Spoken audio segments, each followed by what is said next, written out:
All right, let's go check in with the turd of the month.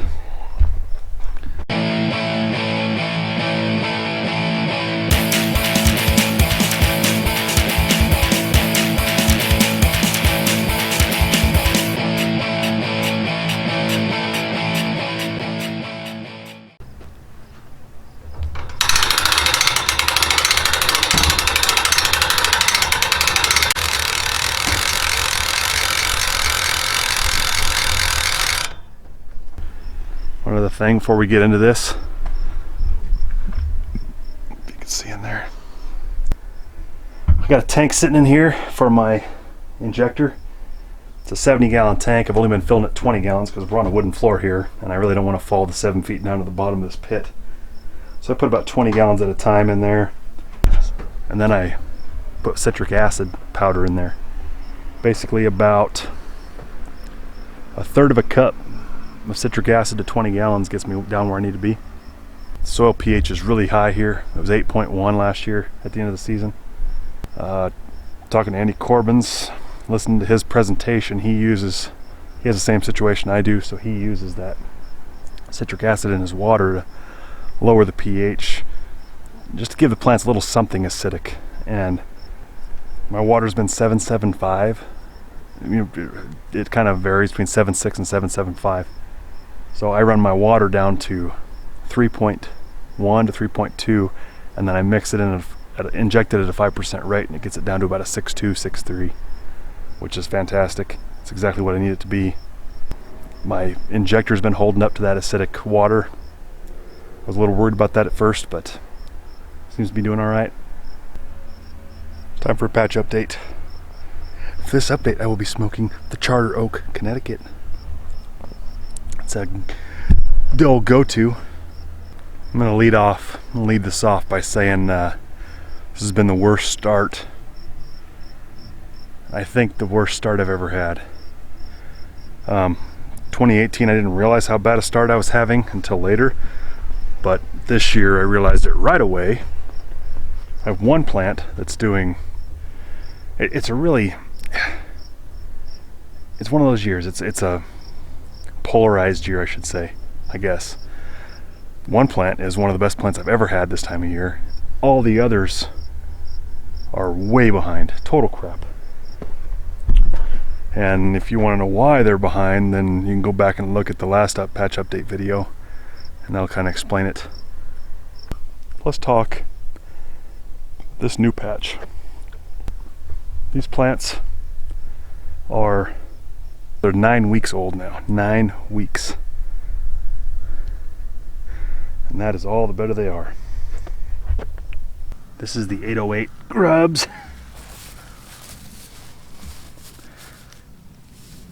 It had a double vine starting really early. It wasn't ribbon vine, it was just a straight double, so I cut one side off. Since I've cut it off, it started to pick up speed a little bit. I'm going to bury vines tonight as soon as we get done talking here. But it's way behind. Way behind. I have secondaries coming on. Everything's indicating that it's going to be okay, but it's a little stunted, I think. 808 grubs. The condition of this plant is not an indication of his seed or genetics. These are the two plants that weren't getting enough light for a month and a half. Sorry, a week and a half.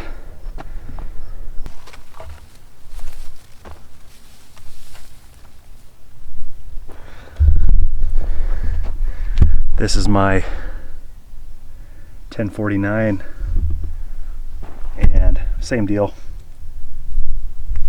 Got a little, it's 100 degrees today, got a little bit of burn. I don't have any misters over here, so I'm gonna need them quickly because this thing's starting to run, and that's a surefire way to burn. Starting to pick up though, leaves are getting bigger. We'll see what happens. There's still a chance I could get 1,000-pounders out of that. To get 1,000-pounders is always great, but I'm trying to improve upon previous year's performances. considerably. So while I want to get a personal best, I'd like to have, I had 2 of 3 pumpkins. No, I had 2 of 4 pumpkins last year over 1,000, and one was only 4 pounds off. I'd like to have all my pumpkins over 1,000. Wouldn't that be great? All right, let's go check in with the turd of the month. This is my 1246, one of them.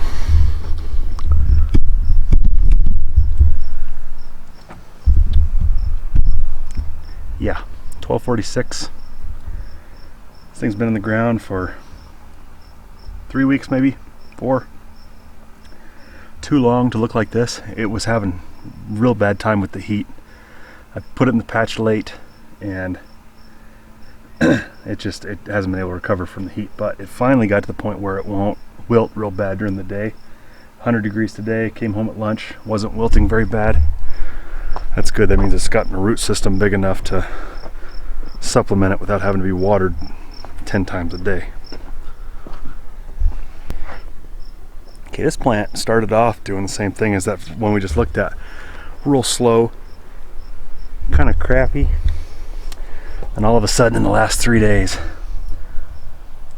it's been growing about 3 inches a day, straight vertical.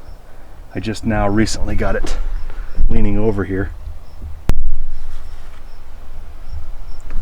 My plants are notorious for growing straight up, just straight vertical. So I let this one grow vertical, and then I started staking it over, and now I put a milk jug underneath the edge of it, and I have it staked. So I'll slowly be able to let it down, touch the ground, and it'll be able to go. But this one really started kicking up. It's the 1484 Frias. Alright, so now to the mess. If you'll remember last patch update, my 2158, not mine, the 2158 Gettys was acting really weird. It was the one that I thought I underwatered. Well, it's got a ribbon vine. Look at this. Look at that thing.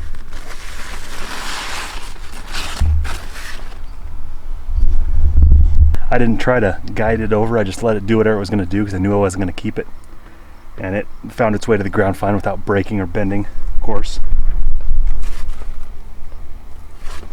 It's actually laying down on the ground better than any plant I've ever had, which is totally ridiculous because I'm not keeping it. But I left it on here because this other dude, another 1246, I planted this dude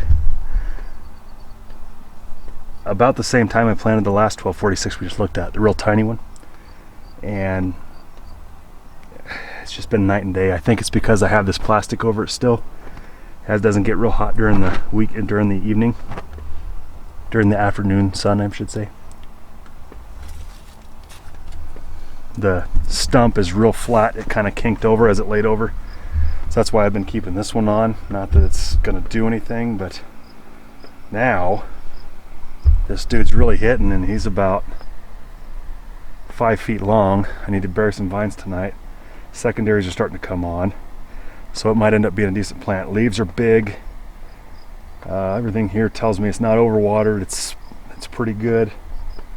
The roots, I think, yeah, roots are coming out big time, so it's not overwatered. It's probably just a shade underwatered, which is good. Because if it's growing like that and the roots are coming out like they are, that means you have the water set up pretty good, in my limited experience. You know, it was funny, 2 years ago in 2018 when I overwatered those plants, I was so upset. But I ended up learning so much from that experience that I can look at a plant now and usually tell if it's overwatered or not. Because I saw commonality between all 4 of those plants. Between those 4 plants that were being overwatered. They all got back vines. If you're getting a back vine on the back of your stump, I don't mean just a little knob, I mean full on back vine hitting the ground running, you're watering too much. Because I've never ever had a back vine on any of my other plants except for those 4 that I knew I was overwatering. That's one thing. Another thing is tiny leaves all the way around. They don't get big. That can be genetics too, but And the thing is, a lot of main vine, but very few secondaries. You know, secondaries are behind. All of those things combined, leaves are yellowing. There's just a lot of things that just point to overwatering. And I learned a ton that year. So I can look at a plant now and tell whether I'm overwatering it. It's very handy. Let's talk about the Patch Champ. Actually my second biggest plant for this time of year. The 1246. That's right, I have 3 1246s this year because I had to use one as a backup, and I don't even know why I have one over there. It's just I don't think I had another plant pop up or something. Can't even remember now. I have 3 of them, and I'm not disappointed in that because my 1246 was a great pumpkin. Went heavy. This plant is 9 weeks old as well. It's been doing well from the get-go. Main vine is 13 feet long, grew 7 inches yesterday, and is well on its way to that today. It's almost grown 7 inches since this morning, and it was 100 degrees today. I don't get the 12 inches of growth, 10 to 12 like everybody else does, or like other growers do. Rarely do I get that. So to get the 8 inches is pretty exciting. This thing's 13 feet long. I've been hooking the side vines back instead of letting them go straight out. If they were straight, it would be a solid 16 feet wide by now. And I've got 2 pumpkins on.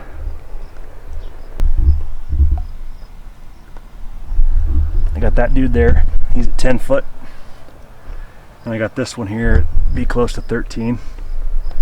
And even though it's getting later than I wanted, I'm gonna hold out. I'll probably pollinate this one, the 13 footer, but I'm gonna try to hold out for one more because I've never had a pumpkin on that far down with a decent plant.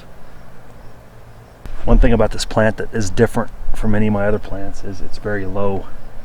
And it's early on, that could be the deal, but usually my leaf stalks get really tall, and these are just not. And I'm not complaining because that could mean it's just putting more energy into vine growth as opposed to vertical growth. And vertical growth just makes it susceptible to wind. So let's look at this thing. So my first secondary comes down here, it's under the chair. And then my first secondary on the other side comes here, I terminated it. And then I'm gonna wrap the next one, which is right there. It'll come down, I'll wrap the other ones around and fill them in that way. And then what I'll end up doing is, if the other plants take off, I'll hook the main vines around, run them right down through behind these plants, right along the walkway. That's the plan anyway. It's kind of what I did last year. Only all my stumps were in the center of the patch. So there you have the patch tour. Things are, like I said, it's a polarized year. There's or dichotomy, or I don't even know what you want to say, but I've got a lot of crap plants and I've got a really good one. It only takes one pumpkin to break your record. But as far as a 4,000 pound jacket or anything like that goes, I'll have to save that one for next year because it ain't happening this year.